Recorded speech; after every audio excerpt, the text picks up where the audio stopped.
I mentioned before that I thought the Momem plotline was between relevancy and irrelevancy, that it should be beefed up or cut out entirely. I think the best example of this is the reveal that Satma had Thanael under her thumb the whole time. Dun dun dun. And I felt nothing. Generally, my thought was, who cares? Malawebi, or whatever his name is, recalls the fall of some city I can't remember the name of, and how it wasn't actually a victory for Thanael, but for Satma. The whole time! But all that happened off page. Who cares? Bakker should have shown us more of the campaign. Reinterpreting off-screen events that are recalled in the very moment of reinterpretation are void of emotion. Who cares? If we had actually experienced Thanael's success and indulged in the associated emotions and later experienced the reinterpretation that put Satma on top, then I would have felt something. But here? Who cares? One thing I did like was how Theliopa increasingly took center stage in this book. Conflict with Chucky is not some epic showdown, that comes later, kinda. Instead, Bakker uses her to discuss more philosophy and unpack more character. In this book, we learn that Inralatas actually managed to make Theliopa cry. And then Chucky guesses that she was assaulted by her brother, which actually manages to get a rise out of her. There's also an interesting mention about Theliopa from Cayutas. Cayutas mentions that the children of Kellus all speculated about who Kellus actually was underneath all of the performance. They would come up with theories and then go back to the drawing board when Kellus would seem to refute that very theory. Naturally, Kellus knew what was going on. Bakker then reveals that it was Theliopa who finally came up with the answer. Before I get to that answer, the fact that Theliopa in particular was the one who speculated correctly stood out to me. Theliopa was only just coming into her own in this book. Before, she seemed rather incompetent, in part due to her stutter, which is an act, maybe? But also because of how she is portrayed overall. But she becomes more threatening, particularly from Chucky's perspective with her knowledge of his shenanigans. My first thought was that she was tricking Chucky up to this point, knowing she is Dunyain, though maybe she was more like Mathanet, because that was also implied. Either way, Theliopa's character is granted extra power for her ability to understand her father the first. I like that choice on the part of Bakker. But let's get to the actual answer to the question of who Kellus is. Kellus does not exist. There is no real identity underneath the performance that he puts up. He is simply whatever he needs to be. There is nothing there to truly unify him into a particular identity. Basically, this is a postmodern understanding of identity, perhaps like Judith Butler, to make a culturally relevant reference. Gender does not exist, it's just a performative act, right? There's no underlying reality to all the patterns that we're seeing. What does unify him, of course, is an ideal. The principle of salvation is what binds everything that we call Kellus together. His actions, his effects. And the principle is interesting in its own right, partly because the consult is seeking salvation as well. This brings me back to my prior theories about Kellus being the no-god, though this would imply that Cayutas and Kellus no. And why would Cayutas mention the Proteus anyway? Another interpretation is that it simply references the lie that Kellus embodies the Jesus of Irwa. This seems more likely. Even more important, though, are the implications regarding consciousness. By stripping away the irrationalities of passion in history and the like, and reaching toward the absolute, the Dunyain seem to have erased their very humanity. They have stripped away their very identity, and turned themselves into walking performances. What is individuality to them? What I would have found interesting, and which Bakker has managed to escape addressing, is how Dunyain society functions. How do Dunyain interact with one another? How do they interact with outsiders? I mean, their ignorance of sorcery implies that it's quite scant. Do they even need to put up a facade when interacting with one another?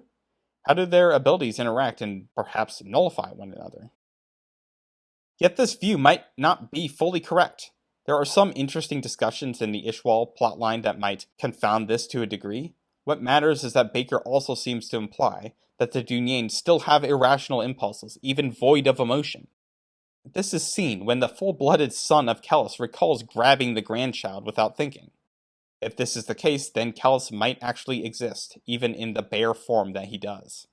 And I have to remember the discussion between Mathanet and Inralatas about the former's fears regarding Kellus's appeasing Esmenet's desires and forsaking the thousandfold thought. Bakker isn't ignoring the possibility of Callus's existence at all. The unholy consult will likely build on this in interesting ways. I hope. Yet still related are other discussions, particularly the discussion between Chucky and Theliopa, where they talk about how the better you understand a person, the more you dehumanize them. And Neurolatus understood the people he interacted with to such a degree that they all seemed to be meat puppets of the darkness to him, rather than actual people. This is another way in which Bakker challenges the notion of identity. If people are really just determined beings, then what we see ourselves as is just an illusion.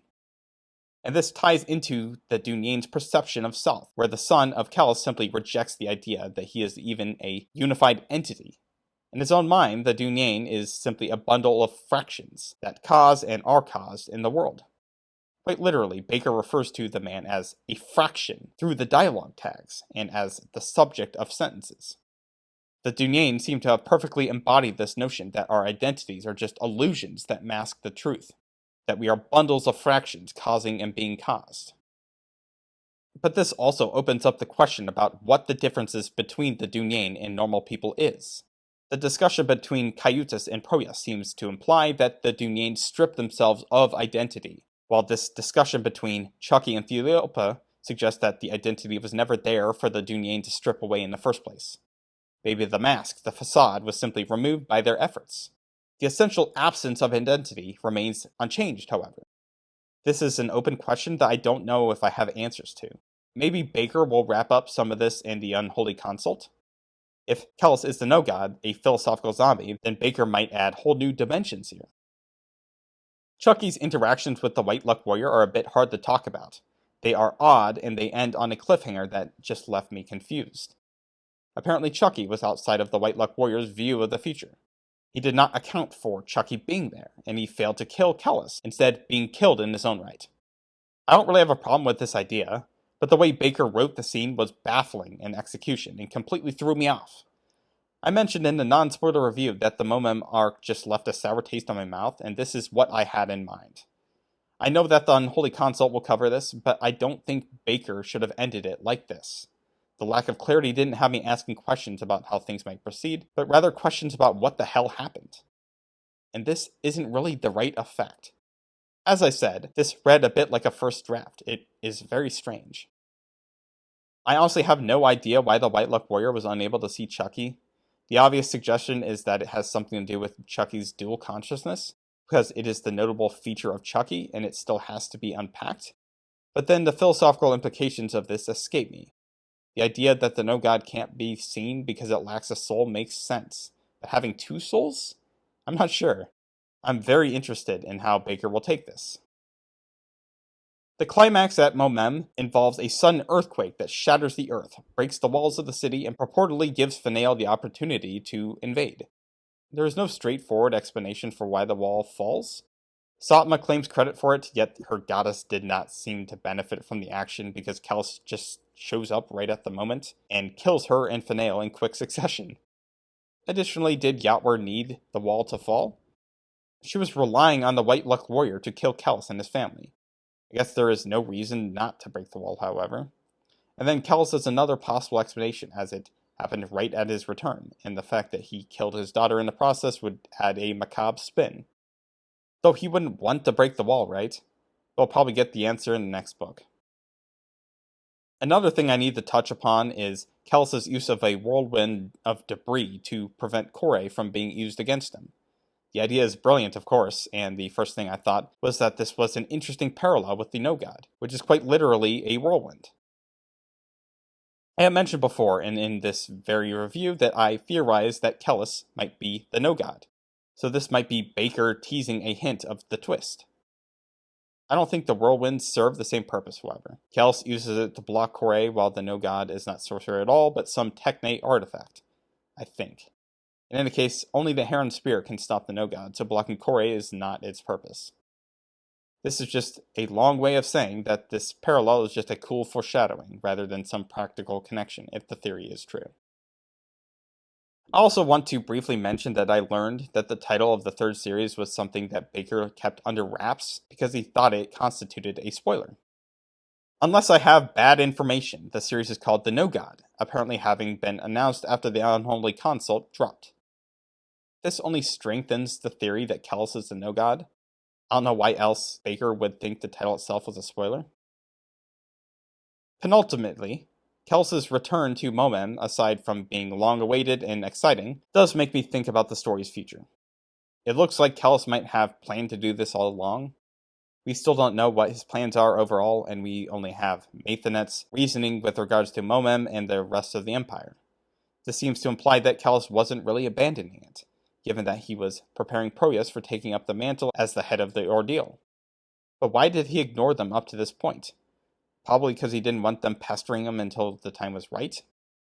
More importantly, I think this supports a prior suggestion of mine that the twist would be that Kellus's empire was the actual last stand against the Consult, with the Ordeal being wiped out before it. I don't think I suggested that Kellus would plan for this. I think I suggested an ironic ending with Kellus abandoning the Empire even as the Empire becomes the necessary tool to save the world. But Kellus planning it seems to be the case now. Either way, I think the Unholy Consult will be the low point in this series, the Infinity War of Bakker's series, the Empire Strikes Back of his expanded trilogy. And I'm reminded of Doctor Strange in his suggestion of that giving up his stone was the only way. It implied that Doctor Strange was making a gamble and choosing to lose in the short term in order to win in the long term. I think Kellus might be doing something similar. Might. I know the Unholy Consult is dark as fuck, so this isn't going to be implied here. There may be a recontextualization in the next series, however. We'll see. Finally, I have to wonder what Yatwar's plan is. Her plan with the White Luck Warrior seems to have failed in this one, but it also seems to be a contingency because of her manipulation of Sorwil to her ends. Is this just an example of having contingencies, or is Satma her own thing? Technically, Yatwar seems to have been connected to Sorwil's plotline more so than Satma's, if actual appearances are to be considered. We just have to take Satma at her word, I guess, and now she's dead along with her divine assassin. We are reminded in this book that Akaman is receiving memories that he has never seen before, and they are not even from Seswatha's point of view. It is for these reasons that Akaman was able to find Ishwal in the first place, and in this book he receives another terrifying one showing the insight of Golgotharoth and the fate of one of the Anasarimbers in history. And especially important is when Mimara points out that not only is he getting these memories, but that there is a certain timing to them. Why now? And what does that suggest about the origins? We still don't know the answer, and I'm still stuck on Kellus. He might be sending the dreams to Akaman to manipulate him. We know his father could send dreams to people. That was how he summoned Kellus after all. So Kellus might be feeding him information, false or otherwise, to string him along.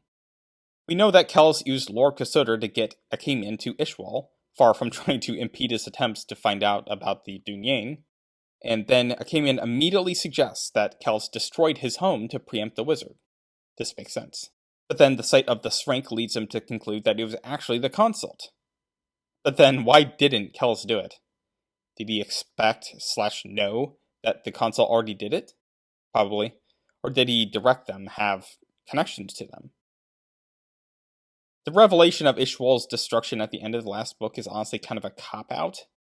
I was interested in how the Dunyain society functioned. Bakker might touch upon it in a flashback, but I won't expect it. But it also makes sense why Bakker did it, as it also opens up the question of how Akaman could come out the other end. The wizard hasn't thought about the implications of visiting a Dunyain society even once, and now he won't have to worry. And also, let's just be real. Thinking through the logistics of a Dunyain society is like a whole project on its own, so I don't really hold it against Bakker. Regardless, what Bakker does end up doing with the Dunyain in this book is not a loss by any stretch. We see the brutal implications of the Dunyain eugenics program, with the women being bred for the purpose of giving birth and nothing else. Mimara concludes that the Dunyain are the most evil thing that she has ever seen. It is an ominous revelation about Kellus's origin and suggests horrors for the man himself. Bakker also gives us the perspective of another Dunyain in this book, and the philosophical discussion and the events that transpire are fascinating. The Dunyain, who is Kellus's full-blood son, starts out thinking that he'll easily dominate Akaman and Mimara. In the beginning, he is right. Mimara wants them dead and convinces Akaman, but they don't actually go through with it. And while I'm here, I think a nice writing touch was when Bakker ends a chapter with the latter two intent on killing them. And when we come back, they're simply traveling together. I appreciate Baker's confidence that the reader knows what is happening. After the quartet set off toward Golgotharoth, the new plan to lead Mimara to Kellis, the son comes to know of the judging eye. His expectations and then his whole worldview are forced to change. The execution of this section is the main positive. It was fascinating watching the son slowly realize that Mimara has some worldview shattering ability. It starts with the son noticing that Mimara, who is using the judging eye on him, is acquiring knowledge from an unknown source. To the Dunyan, this is incomprehensible. Effects have causes, and the magic of the judging eye operates outside of this realm. He is forced to reconsider the foundations of his belief system, including the Logos, which they consider to be the Absolute. The son realizes that the Absolute cannot be something so passive as a simple principle about the laws of causality, nor is it something active like the gods, but is this judging eye instead. No longer can that son treat the Logos as the measure of all things. The judging eye is the measure of all things. And through Mimara's attitude toward him, he knows that he and the Dunyan have gone horribly wrong. Already this is fascinating in terms of its implications, but things take a turn toward the insane when the son snorts the non-men ash and concludes that the only way to attain the absolute, that is the judging eye, is to kill himself. My interpretation of this mad conclusion is that he understood the judging eye considered him evil, and that it accordingly called for his judgment, which would come in the next life. Regardless, watching this break down over time, culminating in suicide, was not only unexpected, but also feels so natural. Even still, as you step outside his perspective and see it from Akamian and Mimara's view, you see just how insane it was.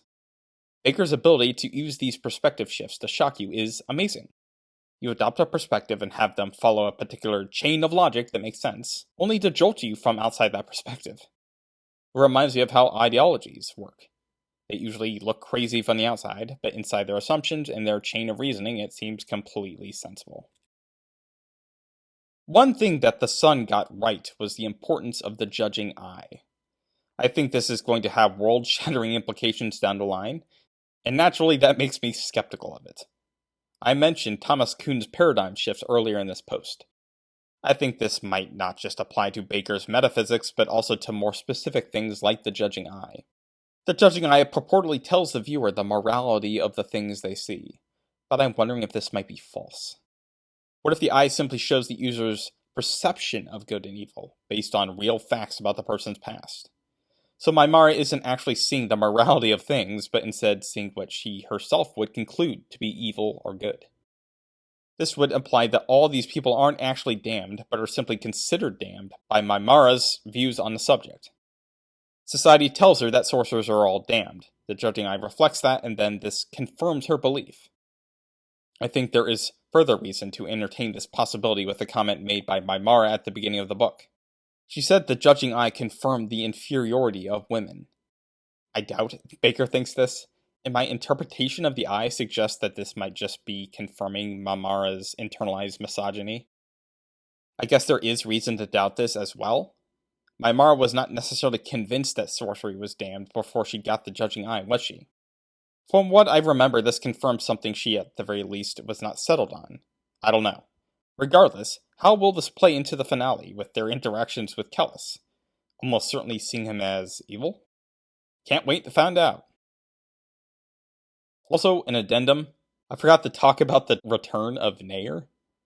I actually spoiled myself on this. I looked on some wiki page for his character because I was fuzzy on some details at the end of Prince of Nothing, and it listed that he appeared in the Great Ordeal. The second Akamian and his companions ran into the Sylveni raiders, I knew his time had come. He's more damned than any Mimara has ever seen, of course, and like the first apocalypse, the Sylveni seem to have sided with the Consult. Maybe he'll show up in the next book too. Nair's appearance is exciting for all the reasons we come to love over the original trilogy. His dialogue, the philosophical spin of his discussions, the way he interrogated Akamian, all of it was excellent. Here is one standout quote.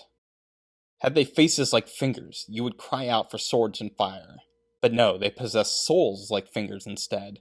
Their perversion can only be guessed, argued, and never seen. He spoke with savage gesture, arms low and wide, snapping into fists and bladed palms. My breast has been contrived to listen to secrets, while yours have been fashioned to speak them. Bred like fighting cocks, to whine through the gut of our souls, to eat with our mouths, shit with our anuses. Bred to tangle the chambers of our heart, twine about our pulse, to own us from within, to nest in the pitch black of our follies, our conceits, our hopes, our loves, all our womanish weaknesses. In one of the discussions for the Prince of Nothing trilogy, a commenter said the Nail of Heaven was not the North Star, which was my thinking up until that point. This book has dropped some interesting hints for the real answer. The first was the comment that the Nail of Heaven marked the direction of Golgotha. This is easily hand-waved, admittedly, given that Golgotha is literally in the north, but taken with the knowledge that it is not the North Star, this subtly suggests that there is a connection here. In the discussion, it was suggested that the nail might be a wormhole from which the spaceship fell. While it was neither confirmed nor denied, this seems to be the most likely answer, at least for now. One final hint was use of the phrase, nail of the world. This was a phrase used by Kellis' full-blooded son. If there's a nail of heaven, and of the world, what might that imply? The man might simply be talking about the religious attitudes regarding the nail, that it is a guiding principle like the North Star, but there might be metaphysical implications buried in this as well. I don't know what they are, I'm not that clever, but it is worth asking if someone smarter comes along. I finished this book with mixed feelings. I was thinking about a 6 out of 10, which is still positive overall for my rating system. But then I've further changed as I've sat on this book. This book is absolutely loaded with the most gorgeously macabre and grotesquely magnificent sequences that I have ever seen in any fiction ever. The philosophical discussions are exactly what I need. And I have to admit that I am reconsidering the world building of my own fantasy series because of Bakker, and because of this book specifically. I will give this book an 8 out of 10. I can't give it the 9 that Whitelock received for the problems of prose and execution, especially glaring in the Momem arc, but the positives are heavily weighted.